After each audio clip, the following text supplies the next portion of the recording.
Hi everyone. Shawn show जिनशी को रोजी के कैबिन में देख फिर से उसे डैड कहने लगता है। जिनशी गुस्से में उसे डैड कहने से फिर मना करता है और फिर रोजी भी शॉन शो को समझाते हुए जिनशी को डैड कहने से मना करता है। जिनशी अपना गुस्सा निकालते हुए रोजी को सुनाने लगता है कि तुम्हारे पास मेरे चेकअप के लिए टाइम नहीं, पर अपने बेटे के साथ टाइम स्पेंड करने के लिए बहुत वक्त है। क्या जेरिन के सारे स्टाफ अपने पेशेंट को ऐसे ही देखते हैं? जिनशी को रोजी को डांटते देख शॉन शो जिनशी को रोजी को डांटने से मना करता है और कहता है कि मुझे अब आप पसंद नहीं और मैं कभी आपको अपना डैड नहीं बनाऊंगा। अब जिनशी एक बच्चे से क्या ही कहता, वो वहाँ से चला जाता है। हुई भी जिनशी के पीछे जाती है और शॉन शो की कई बातों के लिए उससे माफी मांगती है और कहती है तुम्हें प्रॉब्लम मुझसे है, ना कि मुझसे जुड़े लोगों से, इसलिए इन सब में रोजी को मत घसीटना। जिनशी कहता है कि तुम्हें इन 5 सालों में ना तो किसी तरह का गिल्ट हुआ, ना ही पेन और ना ही रिग्रेट, तभी तो तुमने किसी और से शादी भी कर ली और एक बच्चा भी कर लिया। हुई फिर से अपने डिफेंस में कुछ नहीं बोल पाती और जिनशी हुई को इतना सुना गुस्से में वहाँ से चला जाता है। अगले सीन में मू अपनी कंपनी जा रही थी, पर उसका ध्यान न होने की वजह से एक माइनर सा एक्सीडेंट हो जाता है और ये दोनों एक दूसरे को पहले ही नजर में पसंद कर लेते हैं। मू जियाजुन को हॉस्पिटल लाती है और उसे अपना नंबर दे अपने ऑफिस के लिए निकल जाती है क्योंकि वो ऑलरेडी बहुत लेट थी।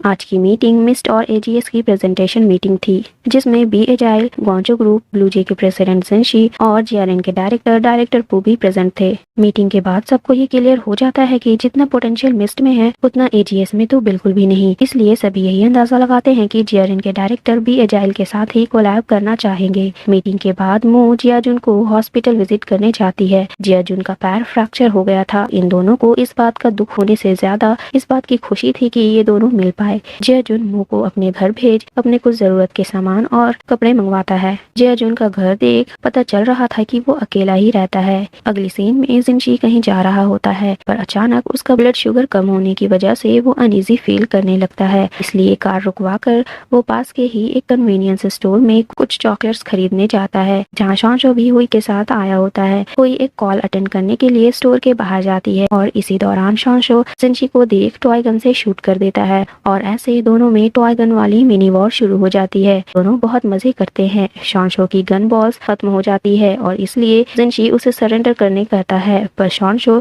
सरेंडर करने से मना कर देता है क्योंकि हुई ने उसे बताया था कि सुपर हीरोज कभी हार नहीं मानते और शॉन्शो एक आयरन मैन है। जिनशी को ये मजाक लगता है, इसलिए वो भी बोल देता है कि अगर ऐसा है तो मैं थॉर हूँ। शॉन्शो उसे यकीन दिलाने के लिए अपना शर्ट खोल अपने चेस्ट पर लगा मेडिकल डिवाइस दिखाता है, जिसे देख जिनशी समझ जाता है कि हाल ही में उसकी हार्ट सर्जरी हुई है। जिनशी शॉन्शो का कंडीशन अच्छी तरह से समझ सकता था क्योंकि कभी उसे भी सेम हार्ट डिजीज थी। जिनशी अपनी हार मान लेता है और शॉन्शो भी उसे रोजी पर गुस्सा करने के लिए माफ कर देता है। फिर जिनशी शॉन्शो को कंफर्टेबल फील करवाने के लिए कहता है कि तुम्हारे डैड तो बेस्ट हार्ट सर्जन हैं, वो तुम्हें कुछ भी नहीं होने देंगे। शॉन्शो फिर कहता है कि रोजी उसका डैड नहीं और मॉम मुझे रोजी को डैड कहने से मना भी करती है। जिनशी इस बार शॉन्शो की बात सीरियसली ले पूछता है कि तो तुम्हारे रियल डैड कहाँ है? शॉन्शो कहता है कि मॉम कहती हैं वो बहुत दूर रहते हैं, पर मुझे पता है कि मेरे डैड मर चुके हैं। जिनशी को डाउट होता है कि शॉन्शो कहीं उसी का तो बेटा नहीं, इसलिए वो उससे उसका बर्थ डेट पूछता है, पर इससे पहले कि शॉन्शो अपना बर्थ डेट बताता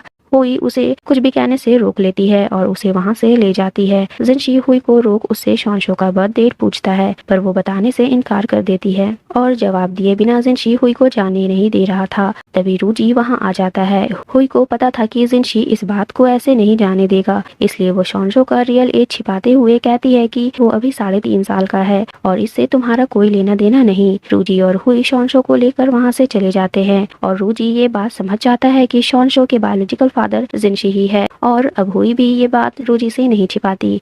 अगली सीन भी एजाइल कंपनी की दिखाई जाती है। हुई को एक मेल रिसीव होता है। उस मेल के अकॉर्डिंग जेआरएन हॉस्पिटल ग्वांचो ग्रुप के साथ कोलैब करेगी और इसलिए ब्लूजे एजीएस में इन्वेस्ट करेगा।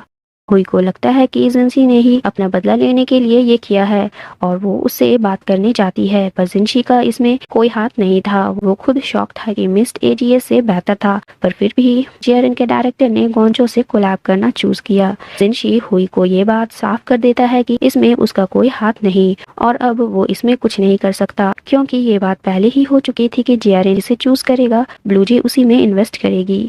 अगले सीन में जिनशी, जिरांग और लिन बिजनेस डिनर पर आए होते हैं। जिस रेस्टोरेंट में वो गए थे वहाँ टेबल बुकिंग कुछ दिनों पहले से ही करवानी पड़ती है। इसलिए जिनशी जिरांग से पूछता है कि लगता है कि तुम्हें पहले से ही पता था कि तुम्हारे प्रोजेक्ट को ही अप्रूवल मिलेगी। जिरांग बातें बनाते हुए कहता है कि नहीं, मैं ऐसा गुड लक के लिए करता हूँ, अपने सारे बड़े प्रोजेक्ट के लिए भी मैं ऐसे ही टेबल्स बुक करवा कर रखता हूँ।